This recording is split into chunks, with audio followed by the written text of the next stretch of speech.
Welcome back, folks, for week 2 recap. Today we are breaking down the big games and big names from week 2 and all the NFL action. So grab a drink and let's dive right into it. First, we are starting off with the bet of the week for week 3, which is Monday Night Football, Kyle. We got Lions at the Ravens in Baltimore. That's going to be a special game right there. Big game, big game. Big game. The over-under, folks, is at 51.5. I'm going to say right now, take the over on this game. Let's see it rise well above the 60s. Normally, I hate early season overs because the offenses don't have things figured out yet, but these two offenses are humming. They are humming right along, wouldn't you say? I mean, Detroit did that themselves last week. Oh, yeah. Oh, yeah. They brought it back. They brought it back what they do with the highest, scoring offense last year. Baltimore's a 4.5 home favorite in that game next week for Monday Night Football. How about that? Kyle, why don't you get us started off with all the big games of week 2? Yeah, I mean, we got some big games, big names here. Eagles and Chiefs are first on the list. Definitely more of a defensive battle there. And Eagles still own the Chiefs as far as I see it right now. Chiefs, obviously, without their top two weapons. And the Eagles can't really throw to save their life, it seems like right now. So no, they cannot. We did advise are the Packers the best team in the NFC right now? They sure look like it to me. I mean, with the facts that we got of 2 weeks of evidence, hard yes. I mean, hard yes on that. Maybe the Eagles is the only one you could throw in the mix right there, but I think those are the top two you're looking at. Yeah, I mean, they just beat Lions and Washington, who I would put up there as well. So the Eagles are a different beast, though, for sure. And the Packers did lose Jaden Reed for some time, who I think is their best receiver. But they're deep enough, though, where they can still be good here. And then Lions, all that talk about Ben Johnson and in that reunion match where he brought the Bears to town. At the reunion. I think Detroit had heard enough about Ben Johnson this offseason. They put up 50 points on the Bears. And then the Buccaneers, tough team, looked sharp, even though it was more of a defensive struggle, I would say, like on both sides of the ball. They did lose an offensive lineman in that game, and they were already down one before that as well. So they should be getting one back, though. So they're going to be 2-0, and I think they're going to get their best offensive lineman coming back soon. And then if Chris Godwin ever decides to grace anybody with his presence, they don't need him. All right. Enjoy your time out. I mean, the Buccaneers, I think about the Buccaneers, I define them as scrappy. Just a scrappy team with a scrappy quarterback, scrappy defense, and the run game. Bucky Irvin just loves to lower his shoulder and run into people. It is fun to see. The only other thing I was saying, what you mentioned, I would not want to play the Lions after they lose a game. That was evident this week. If you get a loss and you got to deal with Dan Campbell for a week, you are coming out of the gates with both pistols firing. Yeah, I mean, my kind of hunch there is he may have looked over the Green Bay game a little bit because all he could think about was Ben Johnson because that's all they were talking about in the offseason. Yep, so I could see that being a thing for sure. Real quick, are you ready for a trash bucket alert? Yeah, go ahead. These are some terrible teams with terrible starts of the season so far. My Dolphins being one of them, the Vikings being another, and the Houston Texans also being in there. These are 3 teams that should not be terrible as they are right now, and they have looked absolutely terrible, Kyle, wouldn't you say? Yeah, I mean, the Texans, it's really been it hurts for the skill players. They really can't run the ball, and it's really just starting with issues on their offensive line. CJ Stroud does not have any time to pass. Their defense has actually played pretty well against Tampa Bay. That's kind of a tough call there. It's really just offensive line and running the ball and then giving him any kind of time to pass. And they had one breakaway play last night with Chubb where he fell into the end zone. Oh yeah. Chubb looks good though, I will say. He looks healthy. He looks good for how old he is. He's a shining light. Dolphins. I mean, how long does this head coach last? Fire him right now. Fire him after the first week. I think he's going to get fired. When Daniel Jones puts up a 30 spot on you and you put up like one touchdown, you need to be fired immediately on that week 1 performance. But we'll see how long that pony gets pushed down the road. Daniel Jones did prove it wasn't a 1 week performance. Yeah. Yeah, I mean, yeah, we'll get into him in just a little bit, actually. But yeah, I mean, wow, that boy has been playing out of his mind. He's looking like Tom Brady out there. And mobile, a mobile Tom Brady. Oh yeah, I know it's a scary thought. I never would have thought with Danny Ice. Alrighty, folks, we are jumping over to the big names from week two. We're gonna go over some of the big names who put up a ton of points. This will be PPR scoring, just so you know. We're gonna start out with the divas, and boy, did a couple of divas produce this week. St. Brown, 39 big ones. That's a lot of points. Malik Neighbors and Russell Wilson popping off. 37 points from Malik Neighbors. Russell could finally throw the ball and get that old teardrop going back again. That was good to see. Jamar Chase, 36 points with a backup quarterback. That's pretty impressive. Odunze with 31, and Wan'Dale Robinson, another Giants receiver. 28 Yeah, I mean, points he's there as probably well. the most surprising of the bunch, I would say. Yeah. But he was always a sleeper player, especially in PPR. He has sneaky Mhm. value, and that's a great performance from him. An overtime game also certainly helps boost the points. Yeah. Fortunately, I rolled out St. Brown in Dynasty, so that helped my leading weekly performance in our Dynasty League. So I got to love that. Thank you. Yeah. You probably Um, won a big one with that guy on your team. yep. Neighbors and Chase. Yeah, I mean, that just shows you why they're, first round divas. Odunze with a big performance there as well. So pretty Yeah, I was cool. surprised by that. I was surprised by that. All right. We'll save that for when you get into your top teners. Okay.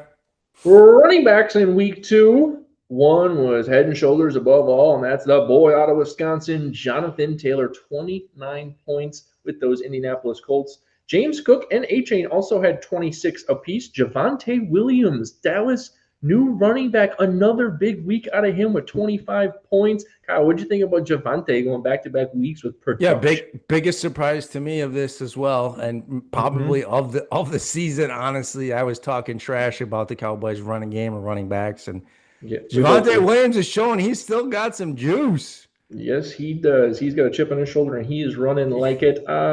Honorable mention CMC had 22. He's starting to shine again. And Ramondre Stevenson out of New England, 21 points there as well. Kyle, out of those five running backs, which were you most impressed with? I mean, unfortunately, it's Javonte Williams. Yeah, Um, I would agree with but you. I have, where I have Cook and A-Chain, I'm very happy with those performances. And Yep. Stevenson, he was on my bench, so hard to get him in my lineup, but I love to see that as well. So James Cook, I believe, is RB1 on the season right now for running backs. Who would have thought? He He's killing is. my Josh Allen So, value in week two, at least. He killed my Josh Allen value. He only put yeah, up like 11. yeah. So I love that. I was a huge, proponent of him all off season. Yeah. Love to see that. What about you? Biggest surprise? Um, I mean, surprise would be Javante again for sure. But seeing Stevenson out of New England getting 21 points, it's a good value because a lot of people, I mean, he didn't go to around 9 or 10 or later in most drafts. So it's good to see that. I haven't seen too much out of Travion Henderson yet. So we'll have to continue monitoring that running back tandem there. All righty. Quarterbacks. The Lions production is back. Like we talked about, Jared Goff takes the cake for the week two performance, 33 points overall, and a surprising second in Russell Wilson, a 30 banger, throwing to those divas out there. Lamar 26, Drake May 26, Daniel Jones 22 points, back to back top five finishes for Danny Ice, who is the number two QB in the NFL right now in terms of fantasy production. Who would have thought? No one thought that. I didn't think it. No, I echo Um, that. We'll talk a little bit about him too when I break him down. yeah. Out of Um, those Goff, QBs, what do you? ironically, I in a one quarterback league in the family league, I dropped Goff before Oh, the game. oh no! You benched him or dropped him? I dropped him. Oh wow! You I threw down had the two other hammer I on had that two other guy. quarterbacks and I needed another position to fill. Oh, I didn't want to start the defense I had. So I'm like, I got three quarterbacks. I don't need this one. Yeah. I did not expect that performance for him out of week two, but that's all right. He always is a big time gamer at home too. So he'll have some surprising performances at home, but you got to watch him on those road games. Yep. That's good to know. It's good insight there. On to the tightest of ends, leading the group, Kraft. Are you kidding me? 24 big ones out of the Green Bay's tight end. He looks phenomenal. He runs phenomenal. That dude could be he could be a top three tight end this year if this continues, especially with Reed being sidelined, he is now going to get more target share. That looks really good for Mr. Kraft. Yeah, he's starting to look like a top three, five tight end, and that's really weird to say from Green Bay, especially when they have a very deep receiving room. But the guy just balls out, and he's got moves. He's a big man. He can block. He can catch. He's got a nice stiff arm. He's Nice got stiff arm. moves. He's I got love his stiff arm. moves. Yes, he does. He's looking good, real good out there. It's a good pickup for good old Green Bay Packers. The old farts, folks, are coming alive at the tight end position. Ertz with 18, Ferguson with 16, and Juwan Johnson, a waiver wire scoop from last week with another 15. Trey McBride, number 5 tight end, 13 points. But it's good to see those old fart tight ends coming alive and putting some points on the board for you. I know I played against someone who had Kittle, who then put him on the IR and put in Juwan Johnson, and that absolutely pissed me off to see him get in the end zone again. But, that's the way she goes. Out of those tight ends, Kyle, who else would you like to see in here that's not?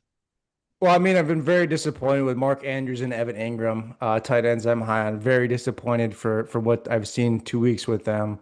And at one point, I think week 3 might be the point where I consider benching one of them. And Ertz is someone who is probably available in a lot of leagues. So I think Ertz or Ferguson, if he's available, these guys could be available in your leagues. I think you automatically need to scoop these guys up if you're not happy with the performance from your tight end for the first 2 weeks. It's kind of like that point where some of the big name tight ends, how much time do you give them? And then how deep it is, do you drop them or do you roster them on your bench? Those are the tough questions. You're not wrong. You are not wrong. Last but not least, defenses. There are some shockers out there, folks. Best performing defense, Atlanta. ATL with a 21 backer.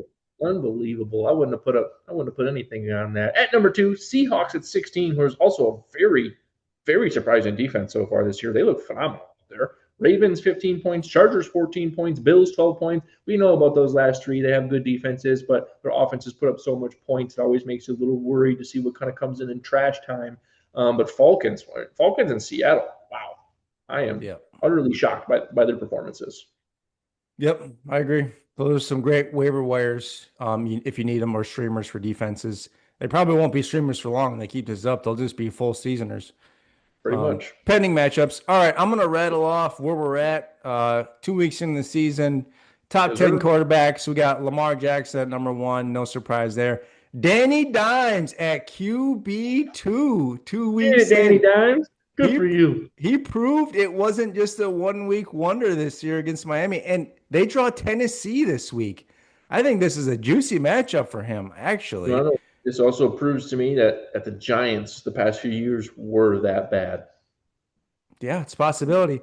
I do, of course, he needs to keep it going, but he's always kind of had like a weird amount of rush floor. But in this offense, he just looks like a new man out there. Mm-hmm. So I'm going to give it to him here. This could be like the Sam Darnold of Vikings last year, Geno Smith of Seattle. You know what I mean? That could be the guy this year. And then Josh Allen at 3, Patrick Mahomes at 4, Justin Herbert at 5, Goff at 6, Baker at 7, Drake May at 8, Russell at 9, and Caleb Williams at 10. Jay Daniels, Jordan Love just outside 11 and 12. Interesting there. Yeah, I think Caleb Williams being in the top 10 there and Russell Wilson, those two surprised the heck out of me, especially with how Russell did poor in week 1. So the fact that he was able to put up 30 points this week and get in that top 10 mix, that is and he played surprising. He played Dallas. Bears played Dallas this week, so Caleb plays Dallas. So, I mean, there's a chance Caleb and Dak could have some nice weeks as well here. And Jane Daniels, unfortunately, is questionable with a knee. Yep. The rest of those guys, I mean, if you have them in 2 quarterback leagues, you're certainly always starting them. 1 quarterback leagues. Are you comfortable with Russell Wilson, Drake May right now? Comfortable is not the word I would use. I would need to see more Russell Wilson, way more of that, because that was kind of a pop-off overtime game. Drake May I'm higher on than Russell Wilson for sure. He's looking pretty decent out there, and he has rushing upside. But again, comfortable is not the word I would use for my QB1 in a 1 quarterback league. I'd like to have somebody sitting real close to him just in case something happens or, normalcy returns. Yeah, I feel the same way.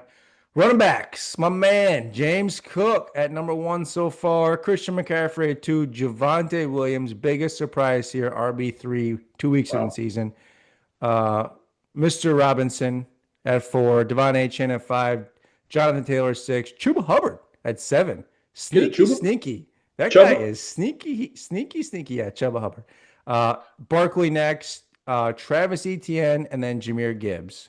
Just outside Bucky Irvin, Derrick Henry. Yeah, ETN. I think we spoke about it a little bit because he's 2 years removed from a great year, but ETN being in there is the best value out of draft so far because he didn't go until at least round 10 in most leagues. So good for you, ETN. And they got rid of Bigsby, which just further propelled ETN into that role. And their backup Tootin, the rookie, he looked really good in the receiving game that week as well. I mean, I will say they did play Carolina and Cincinnati, so I don't Yeah, think those are very good run defenses. Next, they probably two of the draw worst. Houston, San Francisco, and Kansas City. All So right. honestly, if I had, I don't have any of him, but if I did, I'm trying to trade him right now. Sell high, RB9. I'm trading him, and then there's also potential, depending on what I got. If he's available. Tootin had a really good performance as well. I would be interested in acquiring him, depending on your league format. As a waiver wire. Moving on to Divas.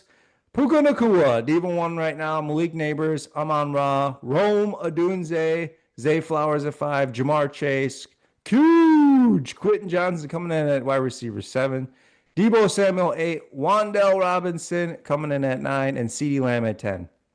How about that? There's quite a few surprises in here for Divas. You know who I didn't hear in that top 10? Justin Jefferson. That is correct. Justin, you did say Jamar Chase in there, I assume. I found him. Justin Jefferson is wide receiver 25 2 weeks into the season. Well, that is why when we talked about drafts, we said put CD in front of him due to the question marks at the quarterback position. Yeah. I mean, that's really played out here. JJ McCarthy is also dealing with it, I believe, a high ankle sprain. Yeah, we'll get into that. He's questionable too, so we'll see what happens there. Otherwise, biggest surprise there for me, I mean, it's got to be Wandell, obviously, and then probably Huge and Rome. Yep. So I'm looking at there. Everybody else is, in there somewhere. Zay Flowers also sneaky this year at wide receiver PPR. Blew up week 1. Yeah. Okay. Sounds good. I'll give you the top 5 tight ends just as a bonus here. Tucker Kraft, number 1 tight end right now in fantasy. Holy. Go Pack, go. And then your man, Juwan Johnson, Zach Ertz, number 3, Tyler Warren, number 4, Trey McBride, number 5, just outside Brock Bowers, Jake Ferguson. How about that? Good for Warren, the rookie being in there. I mean, that's pretty impressive being on that Colts team. Okay, Adam, why don't you kick us off with the injury report? I would love nothing more. In the injury report, in big, bold, black letters, I type QBs are dying left and right, early and often this year. We have so many quarterback injuries already. It is insane. When we talk about injury reports, we're also going to try and talk about the impact as in the other players that you can profit off of due to their injury. So we'll try and keep that front of mind here. Joe Burrow, turf toe. Dude's getting surgery. He's down at least 3 months. So that is not good. That is not good at all. What this means is if you want to use your waiver wire on Browning, you can absolutely do that. Let's take a minute here. Let's talk about Mr. Browning. Are you using a waiver for Browning in Big Tuna? I have 4 quarterbacks, so I am not. Are you using when are we posting this? We can't be. How honest do I need to be here? Are people going to see this? No. Are you using any Fab in Dynasty? No. Okay, because I think I'm going to use some Fab in Dynasty. I'm going to give you Jake Browning's. Well, that I can't tell you. I'm going to give you Jake Browning's numbers in 2023 when he came in for Joe Burrow. Against Pittsburgh, 12 points. Against Jacksonville, 26 points. Against Indianapolis, 23 points. Minnesota, 19 points. Against Pittsburgh, 14 points. Against Kansas City, 21. Cleveland, 18. Okay. So he's not Joe Burrow, but in a deeper super flex or 2 QB format, I think you go get him. Unless you're like really good at quarterback or have like 4. I think if you need somebody, like go get him.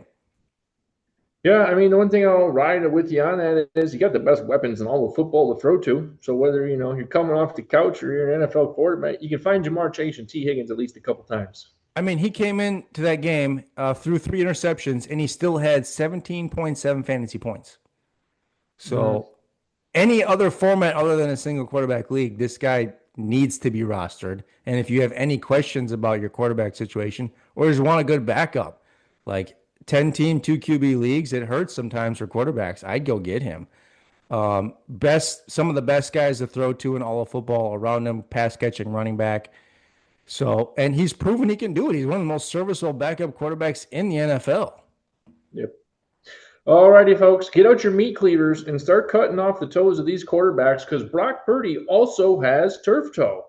And he will be sidelined for a few weeks as well, at least 2 to 3. The good news is it's not as severe as Burrow's. So what that tells me is Burrow's toe ligament is probably completely torn, and Purdy's is probably just partially torn, aka not needing surgery. However, if you've never had turf toe, it is very, very painful. Everyone's like, oh, it's just a toe. You feel it every step you take, and it is very, very painful. With that said, Purdy 2 to 3 weeks. We'll see what happens there. What'd you think of Mac Jones' performance?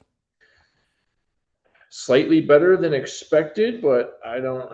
Yeah, I guess that's. I'm gonna make some a bold call here. And I think there's a chance that Mac Jones wins the starting job. Ooh, that is a bold call. There's a chance. There's a chance. He came in, was 26 for 39, 280 yards, 3 touchdowns, and no picks. Yeah, and considering some of his weapons aren't alive, that's who they play.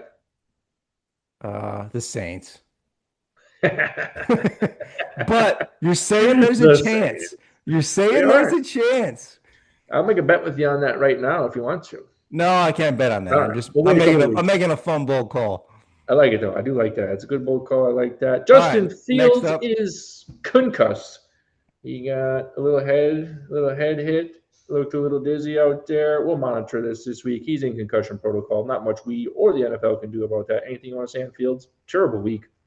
Terrible week for him and Garrett Wilson. I was really pissed about that. No, the league I have him in, I also have Herbert. So I'm rolling Herbert for now. And then if Fields gets healthy, I'm just gonna play those guys with matchups. I've been pleasantly surprised at Herbert's performance. So let's just keep it rolling. Okay, fair enough. And other news, Jaden Daniels, folks, sprained knee. So what does this mean? You never just sprain your knee. A sprain is you did damage to your ligament. You partially tore some of your ligament fibers.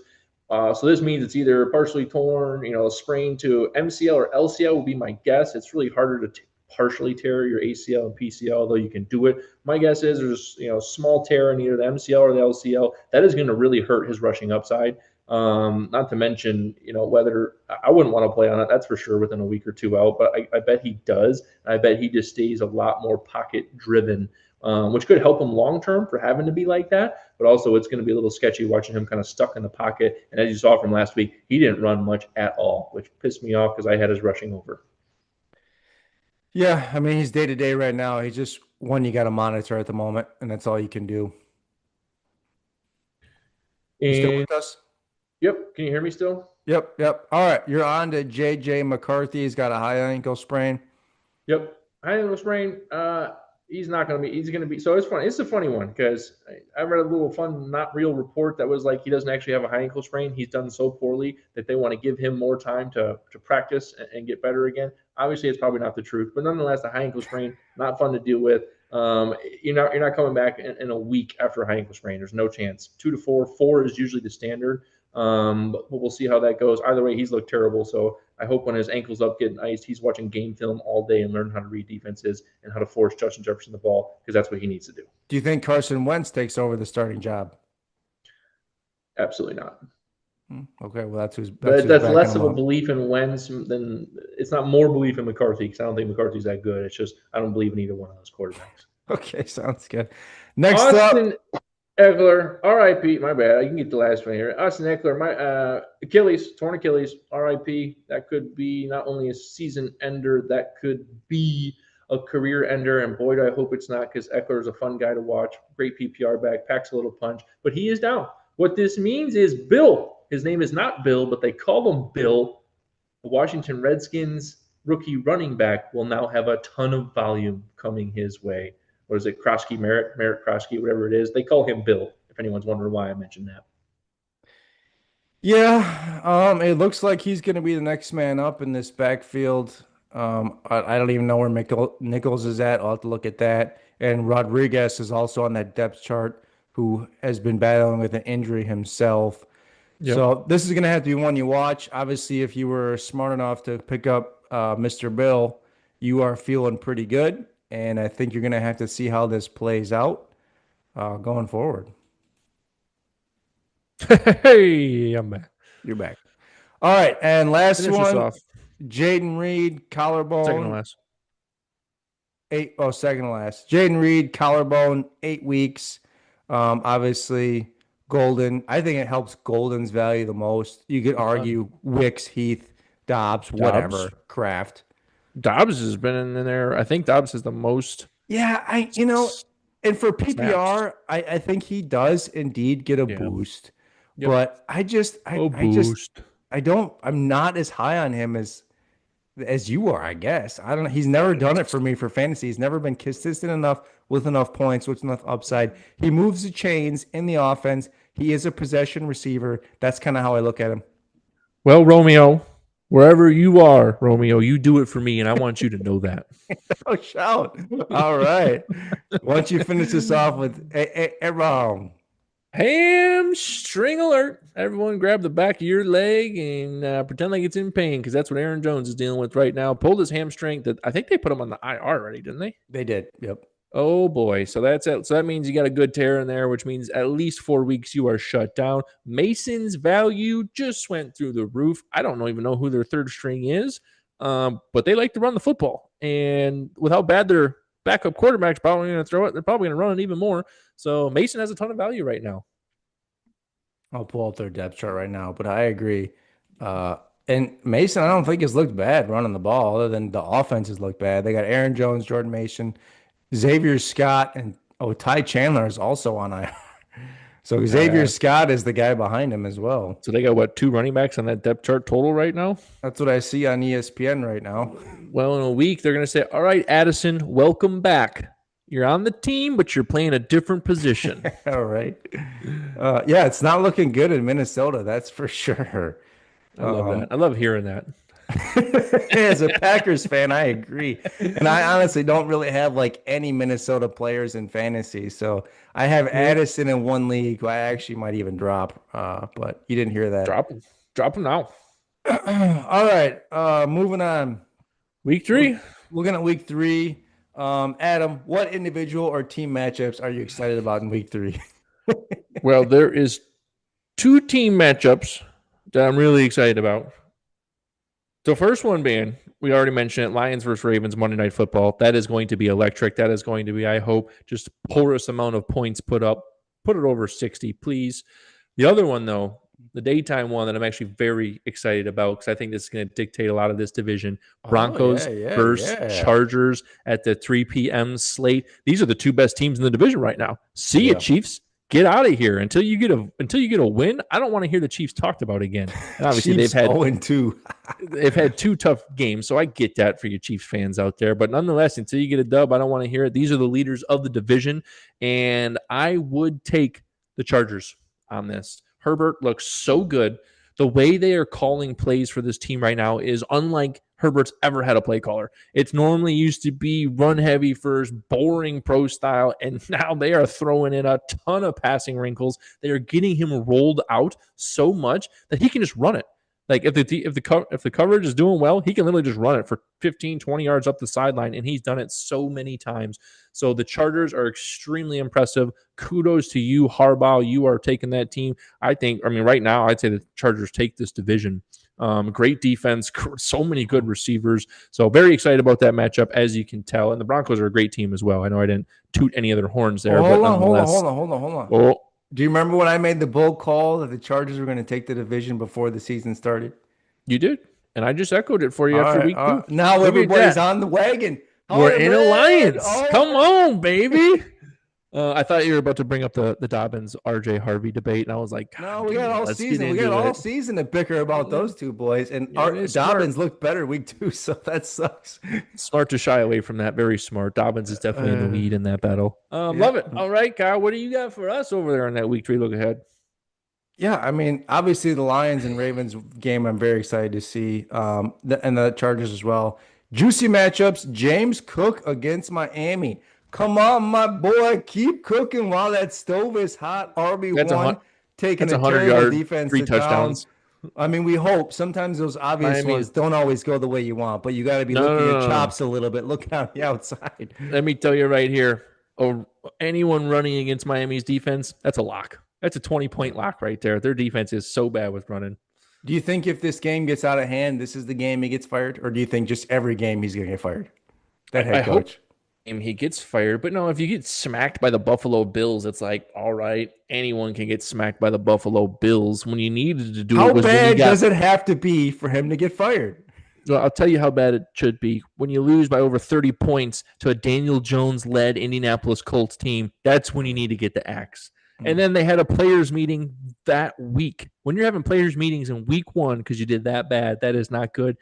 I'll call it right now. McDaniels will not be there the full year. And if he is, the owner of the Dolphins needs to be smacked upside the head. Okay. And then the Colts take on Tennessee. I mean, Daniel Jones, at this point, I think you play it. You play it until he proves you wrong, like the matchup, and he's been hot. So if there's a question mark at your quarterback spot, you plug him and you play him, and it is what it is. Love it. Final thoughts, Kyle? What do you got for us? Yeah, I mean, we got all the week 2 surprises, the injuries, big names, big plays. Excited for week 3, and hopefully, I got another triple win this week in the big 3 league. So pretty excited about that. So hopefully, I can get some more triple wins. What you got, Adam? Not much, man. I'm excited. We're off and rolling. I'm 1-1 in a lot of leagues. This is a bad week for me, so I don't have too much optimism there. But, ladies and gentlemen, we will see you guys Sunday morning for the day of week 3 show about 10 a.m. Sunday. We'll see you on there. Have a great week, y'all. Let's have a day. All right, we'll catch you guys in the next one.